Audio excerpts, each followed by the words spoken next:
नमस्कार मंडळी, पुन्हा एकदा आपल्या सर्वांचं हार्दिक स्वागत आहे जीसीबी टुरिझम या यूट्यूब चॅनलवरती एका नवीन व्हिडिओमध्ये। मंडळी, आज आपण ट्रॅव्हल ब्लॉग तुमच्यासाठी घेऊन आलेलो आहोत। आपण निघालेलो आहोत, आपण आता सध्या गावाकडे आलेलो आहोत। परभणी जिल्ह्यामध्ये मानोद तालुक्यामध्ये रामपुरी गाव आहे। या दिशेला ही गोदावरी नदी आमच्या गावाकडूनच वाहत पुढे इकडे येते आणि आपण ज्या ब्रिजवरती आता उभे आहोत हा आहे शिरशी म्हणून आमच्या गावाच्या जवळच इथून 6 किलोमीटर अंतरावरती आमचं गाव आहे आणि शिरशी गावाच्या हद्दीमध्ये हा ब्रिज आहे। या ब्रिजवरती आता आपण ब्लॉगला सुरुवात केलेली आहे। आपण निघालेलो आहोत अहिल्यानगर जिल्ह्यात असलेलं जे अष्टविनायकापैकी 3ऱ्या नंबरचं जे गणपती आहे म्हणजेच सिद्धिविनायक सिद्धटेकला आपण ट्रॅव्हल करणार आहोत। जवळपास 350 किलोमीटर अंतर ट्रॅव्हल राहणार आहे। हा ट्रॅव्हल ब्लॉग तुमच्यासाठी घेऊन आलेलो आहोत। अशाच पद्धतीचे नवनवीन व्हिडिओ आपल्या चॅनलवरती येत असतात। चॅनलला सबस्क्राईब करा आणि व्हिडिओला लाईक करायला विसरू नका। व्हिडिओ खूप सुंदर होणार आहे। तर बोला एकदा गणपती बाप्पा मोरया।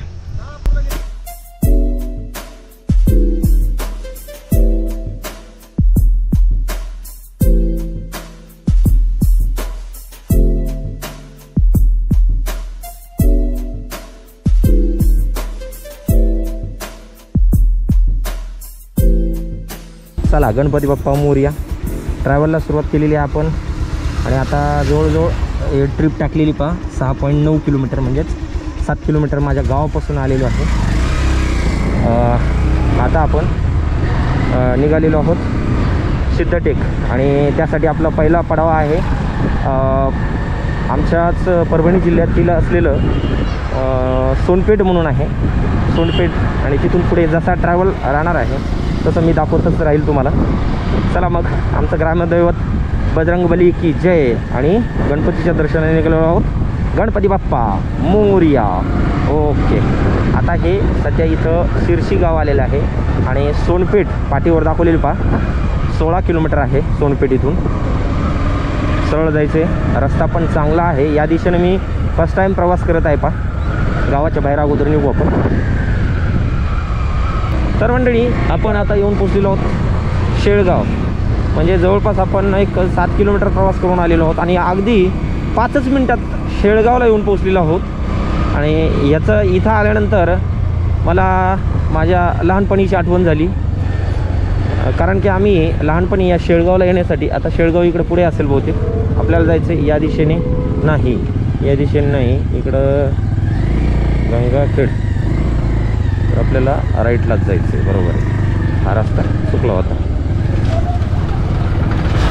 तर शेळगाव म्हणजे आम्ही लहानपणी गाडीनं प्रवास, बैलगाडीनं प्रवास करत शेळगावला यायचं आणि शेळगाव नाव घेतलं की ते लहानपणच्या आठवणी जाग्या झाल्या, कारण तो प्रवास बैलगाडीनं गोदावरी नदीतून पाण्यातून प्रवास करत आम्ही तिकडल्या दिशेने गोदावरी नदी ओलांडून यायला रस्ता आहे, पाण्यातून प्रवास करत यायचो। टप्प्याटप्प्यानं यायला 1-1.5 तास लागायचा। अगदी 5च मिनटामध्ये आपण शिरशीच्या पुलावरून शेळगावला येऊन पोहोचलेलो आहोत। किती माणसाचं जीवन गतिमान झालेलं आहे यावरून एक अंदाज आपण लावू शकतो बघा। आणि इथं भगवान विष्णूचं मंदिर पण आहे।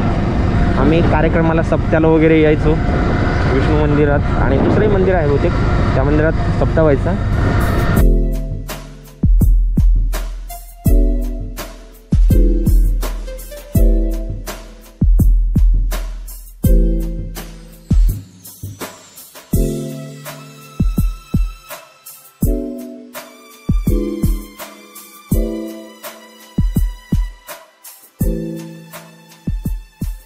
तर मंडळी, प्रवास करत आपण येऊन पोचलेलो आहोत परभणी जिल्ह्यातील सोनपेठ या ठिकाणी। आणि हे पण म्हणजे एक छोटं शहरच आहे। या ठिकाणी पण बरंचसं मार्केट वगैरे आहे। शिवाजी महाराज चौक लागलेला आहे। आता इथून आपल्याला बहुतेक राईटला जायचं आहे। हां, हा मार्केटचा एरिया आहे। सोनपेठ म्हटल्यानंतर आपण इथं पण आलेलो आहेत बऱ्याचदा, बहुतेक आपल्याला मॅपवरती एकदा चेक करावं लागेल। तर मित्रांनो, आपण आता सोनपेठ शिरसाळा रोड या रोडने आता तेलगावच्या दिशेने जात आहोत। म्हणजे इथून आता शिरसाळा हे गाव लागेल आणि तेलगाव, माजलगाव जिल्ह्यातील तेलगाव, बीड तालुक्यातलं तेलगाव हे गाव आहे आणि तिथून आपल्याला बीडच्या दिशेने प्रवास करायचा आहे। विशेष एक सोनपेठ शहराचं वैशिष्ट्य सांगतोय तुम्हाला। आपण सुरुवातीला छत्रपती शिवाजी महाराज चौकातून पुढे आलो, अण्णाभाऊ साठे चौकात आलो, त्यानंतर पुढे आल्यानंतर भारतरत्न डॉक्टर बाबासाहेब आंबेडकर चौक लागला. त्यानंतर पुढे काही अंतरावर आल्यावर मौलाना आझाद चौक लागला. तिथून पुढे आल्यानंतर सेवालाल महाराज हा चौक लागला. म्हणजे यावरून या शहराचं एक वैशिष्ट्य आपल्याला लक्षात येतं मित्रांनो. सर्व धर्म समभाव म्हणून आपल्याला या ठिकाणी एक ख्याती पाहायला मिळेल. कारण की आपल्याला सर्वच धर्माच्या महान जे व्यक्ती आहेत यांचं आपल्याला चौकाला नावं दिलेले हे पाहायला मिळालेले आहेत. म्हणजेच खूप एकदम भारी वाटलं मला.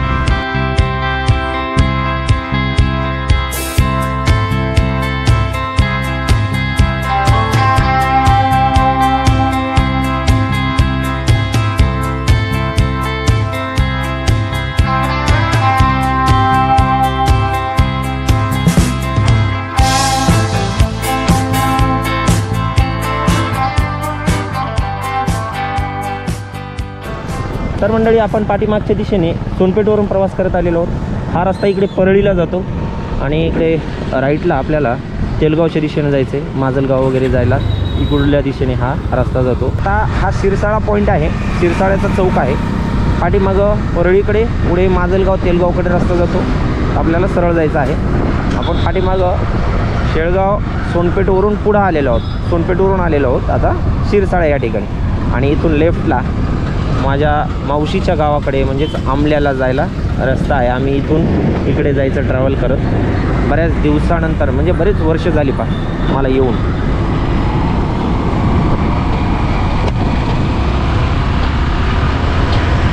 तर मित्रांनो, हा हायवे म्हणजे बीड परळी 361 F नंबरचा हायवे आहे नॅशनल हायवे. बीड जिल्ह्यातील परळी तालुक्याला जोडणारा हा हायवे आपल्याला पाहायला मिळेल. आता आपल्याला पेट्रोल टाकणं गरजेचं आहे, कारण की बऱ्याच वेळेस इंडिकेट करत आहे की पेट्रोल संपलेलं आहे. पेट्रोल पंप इथून 2-3 किलोमीटर अंतरावरती आपल्याला पाहायला मिळेल.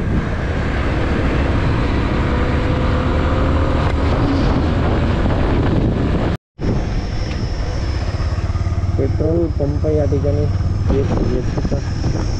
भेटलेला आहे. मस्तपैकी इथं आता टाकून घेऊ, पेट्रोल फुल करूया टाकी.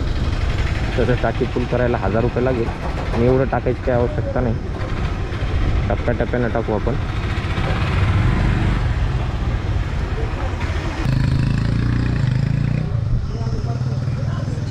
$650.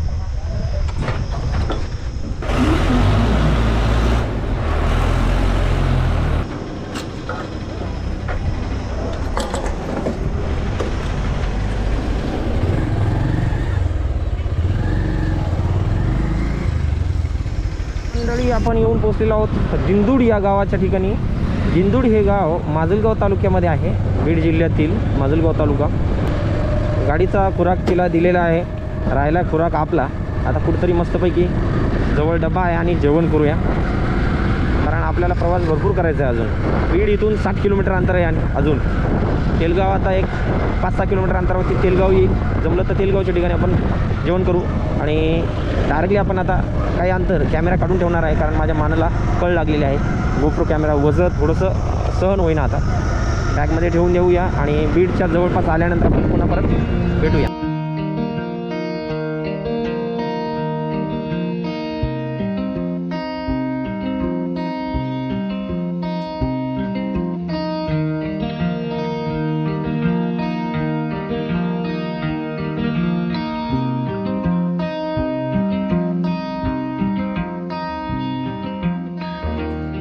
तर मित्रांनो, पाठीमागं प्रवास करत आपण बीड शहराला क्रॉस करून बायपासने बाहेरून आता हा जो हायवे आहे हा धुळे सोलापूर नॅशनल हायवे 52 नंबरचा धुळे सोलापूर ने आपण सोलापूरच्या दिशेने काही अंतर प्रवास करणार आहोत. आणि तिथून पुढे कर्जत जामखेडकडे जाणारा जो रस्ता आहे त्या रस्त्याने राईटला वळण घेणार आहोत. आता काही अंतर आपण ह्या धुळे सोलापूरने प्रवास करूया आणि पुढे आपल्याला सिद्धटेककडे जायचं आहे. तर त्यानुसार आपण आता येऊन पोहोचलेलो आहोत बीडपर्यंत. चला तर मग पुढची जर्नी याचा पण आपण अनुभव घेणार आहोत.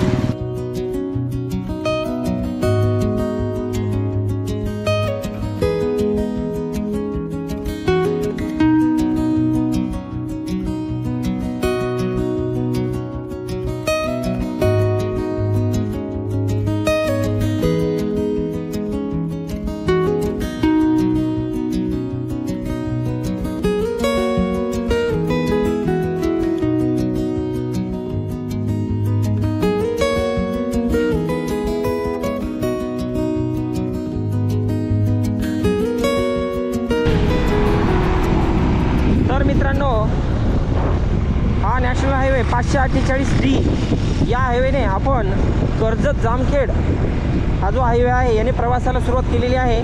कर्जत जामखेडच्या दिशेने आपण प्रवास करत आहोत आणि मागे आपण 52 नंबरचा जो नॅशनल हायवे होता धुळे सोलापूर त्याने एक्झिट घेतली राईटला।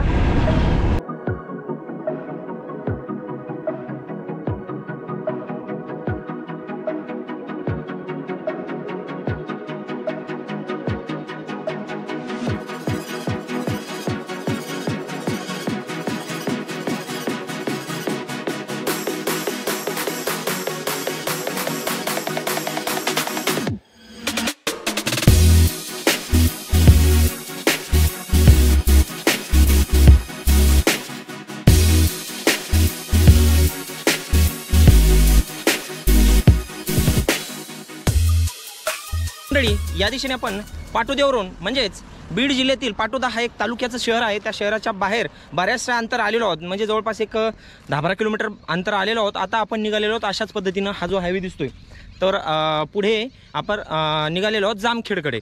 आता सांगायचं तात्पर्य की हा जो हायवे आहे जामखेड पाटोदा तर हा 548D नंबरचा हायवे आहे, यानं प्रवास करत आहोत आणि याच्या दरम्यान आपल्याला सावरगाव म्हणून हे एक छोटंसं गाव लागलेलं आहे। या गावाच्या दरम्यान पहा इथं एक छोटीशी व्ह्यू आपल्याला दरी पाहायला मिळते पहा, आणि ही दरी पाहून आपण थांबलेलो आहोत। पाणी पण या ठिकाणी म्हणजे बरंचसं पाणी साठलेलं दिसते पावसामुळे, पाऊस खूप झालेला आहे। सुंदर असा या ठिकाणी व्ह्यू पाहायला मिळतो, ही व्हॅली पाहायला मिळते पहा। आणि इथून जर पाहिलं तर पूर्ण समोर जो कुठला प्रदेश आहे हे सांगता येणार नाही आपल्याला, परंतु असा दूरवर आपल्याला नजर पडण्यासारखा डोंगर रांग पाहायला मिळते, खूप दूरवर आहे ती। आणि अशाच पद्धतीनं ह्या दिशेला हा 548D नंबरचा हायवे आहे आणि हे सावरगाव परिसरातला हा एरिया आहे। तर सुंदर व्ह्यू आपल्याला या ठिकाणी पाहायला मिळाला म्हणून इथं थोडे वेळ आपण थांबलेलो आहोत। चला आता वेळ न दवडता आपण पुढचा प्रवास जो आहे तो कंटिन्यू करूया या घाटातून। आता हा छोटासा घाट आहे आणि मूळ आपण आपल्या जे गाव आहे गावापासून 170 किलोमीटर जवळपास अंतर प्रवास करून आलेलो आहोत आणि आता वेळ झालेला आहे पहा 2:30 वाजलेले आहेत, म्हणजे सकाळी 9 वाजल्यापासून प्रवासाला आपण सुरुवात केली होती। खूप स्लो प्रवास चालू आहे आपला। चला आता आपण फास्ट प्रवास करूया।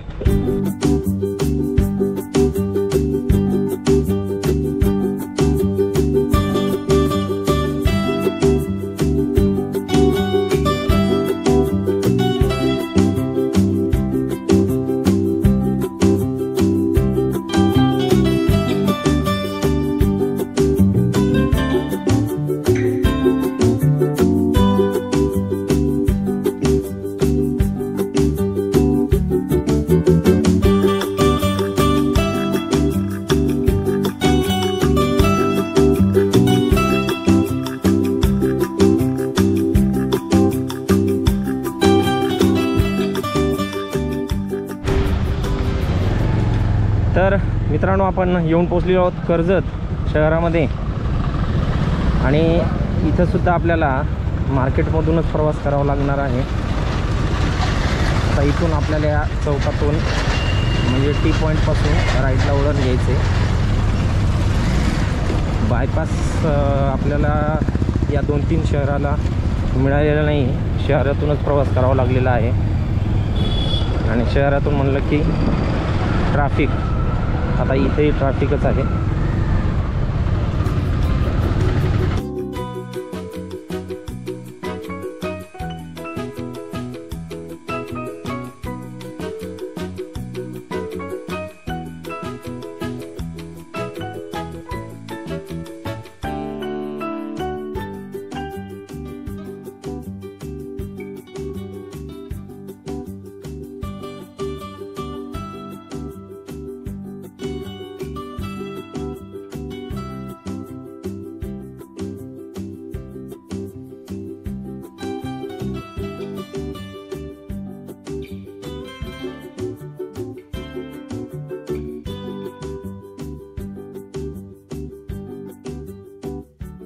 आपण कर्जत शहराला बाहेर टाकलेलं आहे।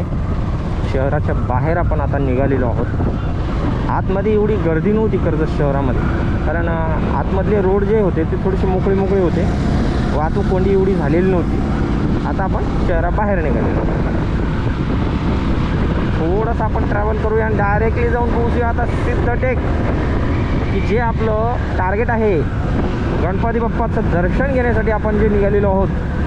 सकाळी 9 ते 9:15 पासून प्रवासाला सुरुवात केली होती. आता वाजलेले 4. प्रवास किती झालेला आहे बघा, 223 किलोमीटर फक्त प्रवास झालेला आहे. खूपच आपण गमाटामा करत स्लो प्रवास करत चाललेलो आहोत.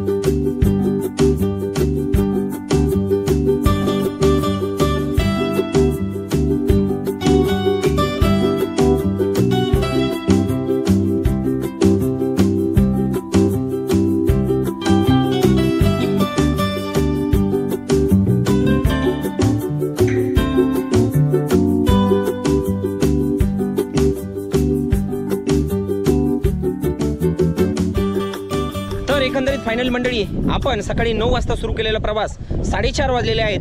म्हणजे 7 ते 7.5 तास प्रवास आपण केलेला आहे. आणि एकूण किलोमीटर जे झालेलं आहे पहा, समथिंग काहीतरी 261 पॉईंट म्हणजे 62 किलोमीटर, 262 किलोमीटर प्रवास आपण करत आलेलो आहोत. एवढा वेळ लागलेला आहे आणि खूप खडतर प्रवास करत आपण पहिल्यांदा या मार्गे आलेलो आहोत. पण पाठीमागं पाहत आहोत हा बोर्ड जो दिसते, तर या हायवेवरती आपल्याला हा बोर्ड दिसतोय की सिद्धटेक 0.3 किलोमीटर म्हणजे पुढेच ते डेस्टिनेशन आहे की ज्या ठिकाणी आपल्याला दर्शनाला जायचं आहे.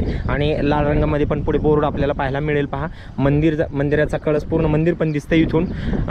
श्री सिद्धिविनायक मंदिर श्री क्षेत्र सिद्धटेक हे नाव स्पष्ट वाचता येते इथून.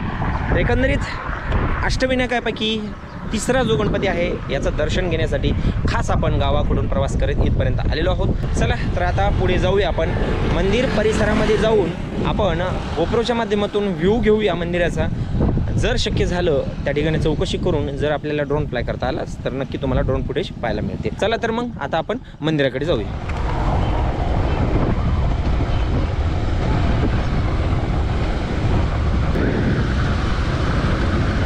मंदिराकडे जायला इकडून नाही, इकडून जवळ कुठून नाही, गाड्या पार्किंग इकडे लावता येतील का?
तर एकंदरीत मंडळी, सिद्धिविनायकाचे दर्शन झाले आणि पूर्ण जो प्रवास केलेला होता त्या प्रवासाचा सीन गेला.